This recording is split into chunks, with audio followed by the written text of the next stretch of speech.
Happy Monday, y'all. This is Charlene from Lady in Waiting 222, and today is our Monday mini devotional.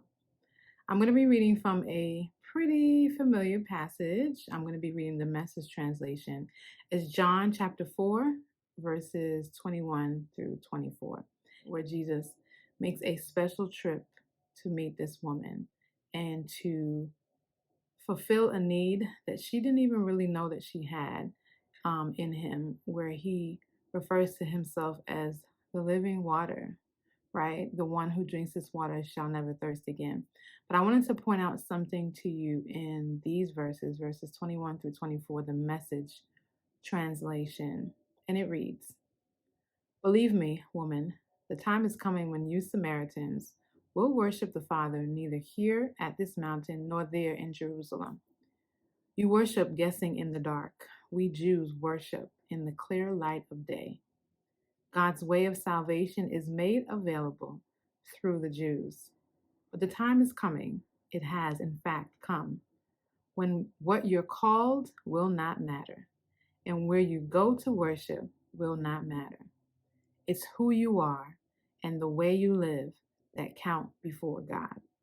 Your worship must engage your spirit in the pursuit of truth. That's the kind of people the Father is out looking for. Those who are simply and honestly themselves before Him in their worship. God is sheer being itself, spirit. Those who worship Him must do it out of their very being, their spirits, their true selves, in adoration." That right there is a whole word, okay? I mean, there's so much in those verses. But I wanted to really hone in on this phrase. It's who you are and the way you live that count before God. And right before that, it says, when what you're called will not matter, and where you go to worship will not matter.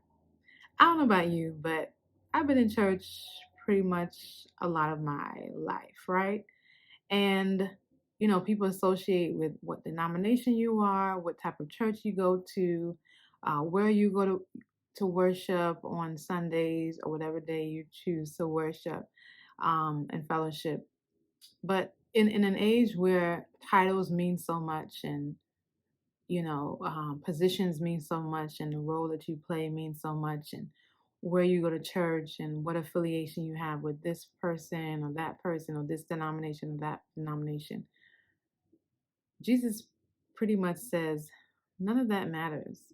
What you're called, who you refer to, or where you go to worship does not matter. What really counts is who you are and the way you live. What we are called and where we worship won't be as important as how we worship. Literally being who we are and how we live, which is what we do. That is going to be most important. And in this time and season, God is calling us back to worshiping Him in spirit and in truth. And no, I don't mean worship and praise and dance and song, but worship literally is a lifestyle.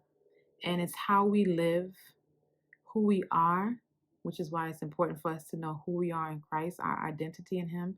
And thus, that dictates how we live, how we show up in the world, how others will see us, what they will determine about us based on our actions and how we are living in this very world.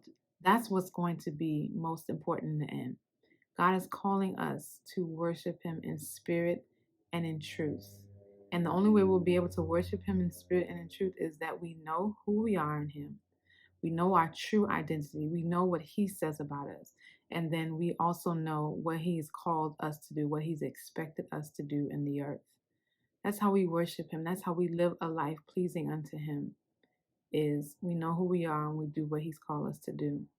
And so I want you to remember that what you're called, whoever is calling you something, referring to you as something, whether it's true or not, and where you worship, that's not important, but it's how you worship that matters.